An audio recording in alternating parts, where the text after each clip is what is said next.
రాష్ట్రంలో పంట రుణాల మాఫీకి ప్రభుత్వం మార్గదర్శకాలను విడుదల చేసింది. పథకం అమలు విధి విధానాలను వివరిస్తూ ఉత్తర్వులు జారీ చేసింది. రైతు కుటుంబం గుర్తింపునకు తెల్ల రేషన్ కార్డును ప్రామాణికంగా తీసుకోనున్నట్లు ప్రకటించింది. దీనికి తోడు పీఎం కిసాన్ నిధుల నిబంధనలను వర్తింపు చేస్తుంది. దీంతో రైతులు డైలమాలో పడ్డారు. గత 10 ఏళ్లుగా రేషన్ కార్డు ఇవ్వని ప్రభుత్వాలు ఇప్పుడు ఎలా రేషన్ కార్డును ప్రామాణికంగా తీసుకుంటాయని ప్రశ్నిస్తున్నారు.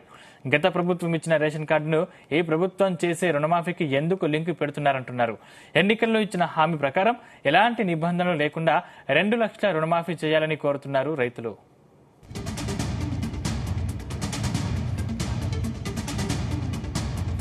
అంశానికి సంబంధించిన మరిన్ని పూర్తి డీటెయిల్స్ మా ప్రతినిధి శ్రీచరణ్ అందిస్తారు. శ్రీచరణ్.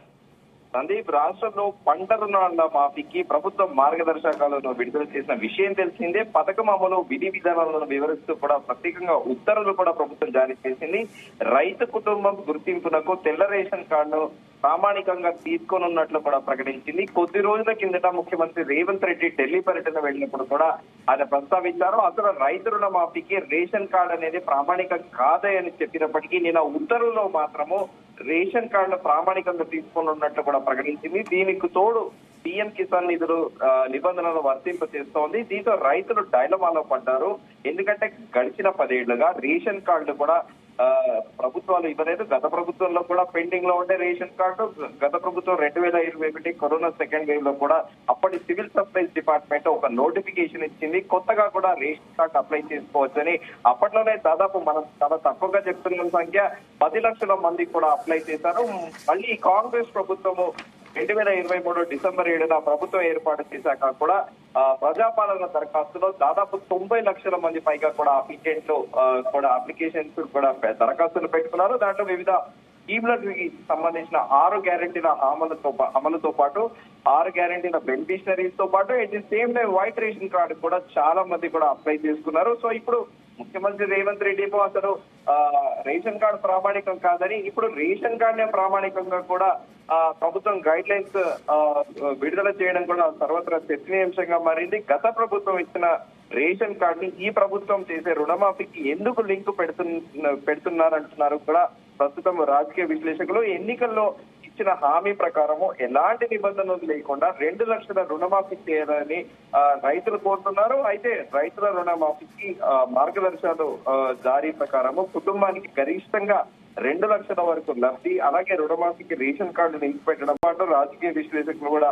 మండిపడుతున్నారు. రేషన్ కార్డులు ఇవ్వకుండా రుణమాఫీకి లింక్ ఎలా పెడతారు అని కూడా వారందరూ కూడా వాపోతున్నారు. గత ప్రభుత్వంలో మాత్రము ₹1,00,000 వరకు ఎలాంటి రేషన్ కార్డు క్రైటీరియా లేకుండా ఇన్కమ్ ట్యాక్స్ పేయర్స్ ని కూడా వాళ్ళకి ఎగ్జెంప్షన్ లేకుండా అందరికి కూడా 1,00,000 వరకు కూడా గత ప్రభుత్వం రైతు రుణమాఫీ చేసింది. కానీ ఇప్పుడు పీఎం కిసాన్ స్కీమ్ ద్వారా కూడా ఈ రాష్ట్ర ప్రభుత్వము ప్రస్తుతము ఒక గైడ్ లైన్స్ ఫ్రేమ్ చేసింది. దాంట్లో కొంతమంది ట్యాక్స్ పేయర్స్ కి ఎగ్జెంప్షన్ కూడా ఇస్తూ ఆ పీఎం కిసాన్ లో కూడా ప్రజాప్రతినిధులతో పాటు అలాగే ఎంపీలు, ఎమ్మెల్యేలు, జెడ్పీటీసీలు, ఎంపీటీసీలు, బిజినెస్ మెన్లు వీరందరికీ కూడా ఆ పీఎం కిసాన్ దాంట్లో ఆ స్కీమ్ లో రారు. ప్రస్తుతం ప్రభుత్వం కూడా అదే సిమిలర్ గా కూడా అదే గైడ్ లైన్స్ కూడా వర్తింపజేస్తోంది. కానీ ఇక్కడ వాస్తవికంగా చూసుకుంటే ఈ రేషన్ కార్డ్ అనేది ఇప్పటికే చాలా కూడా పెండింగ్ లో ఉన్నాయి.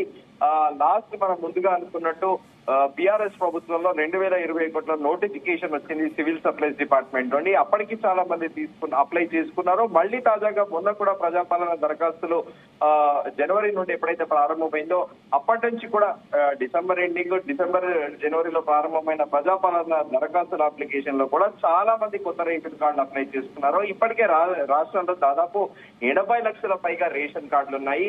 కొత్తగా ఇప్పుడు అప్లై చేసుకున్న వారు ఎంతమంది ఉన్నారు? ఇప్పుడు వాళ్ళలో కూడా రైతులు కూడా ఉంటారు. వాళ్ళు కూడా బ్యాంకులో బంగారం కుదవపెట్టో లేకపోతే భూమిని తాకట్టు పెట్టో లోన్ తీసుకొని ఉంటారు కదా. ఇప్పుడు వాళ్ళందరి పరిస్థితి ఏంటి? ఒకవేళ వాళ్ళకి ఒక రేషన్ కార్డు లేకపోతే వాళ్ళకి ఇది వర్తించదా అనేది కూడా ఒక చర్చనీయాంశంగా మారింది. కాంగ్రెస్ ప్రభుత్వము మొదట ఒక మాట ఇచ్చింది, మళ్ళీ ఇప్పుడు మాట మారుస్తుంది అనేది కూడా రాజకీయ విశ్లేషకులు విమర్శిస్తున్నారు. మరి ఇప్పుడు ఈ రైతు రుణమాఫీ అనేది వివాదం మరోసారి పెద్ద ఎత్తున రేగుతుందా, లేకపోతే ప్రభుత్వం ఇచ్చిన మార్గదర్శకాల ప్రకారము లబ్ధిదారులకి ఎంతమంది ఉన్నారో ఆ మార్గదర్శకాలకు ఏవైతే గైడ్ లైన్స్ ఉన్నాయో ఆ గైడ్ లైన్స్ బేస్ చేసుకునే కూడా రైతులకు రుణమాఫీ చేస్తుందా అనేది కూడా ఇప్పుడు ఒక చర్చనీయాంశంగా మారింది. సందీప్, శ్రీచరణ, అంటే 10 సంవత్సరాల పాటు రేషన్ కార్డు లేని వారి పరిస్థితి ఏంటి? రేషన్ కార్డు లింక్ పెట్టడాన్ని రైతులు ఏ విధంగా చూస్తున్నారు? దీనిపై ప్రతిపక్షాలు ఏమంటున్నాయి?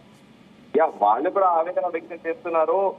10 ఏళ్లుగా కూడా మేము రేషన్ కార్డు కోసం ఎదురు చూస్తున్నాము. ఇప్పుడు ఎన్నికల హామీ ప్రకారము ఎలాంటి నిబంధనలు లేకుండా రైతు రుణమాఫీ చేయాలి, రుణమాఫీకి రేషన్ కార్డుకు లింక్ పెట్టడం సరికాదని కూడా రైతులు వాపోతున్నారు. మరోవైపు ప్రతిపక్షాలు ప్రతిరోజు కూడా ప్రభుత్వం ఏ ఒక్క చిన్న తప్పు చేసినా కూడా దాన్ని ఒక ఆపర్చునిటీగా తీసుకుంటుంది. ఇప్పుడు దీనిపైన కూడా ఇటు బీఆర్ఎస్ తో పాటు బీజేపీ నాయకులు కూడా తీవ్ర స్థాయిలో మండిపడుతున్నారు.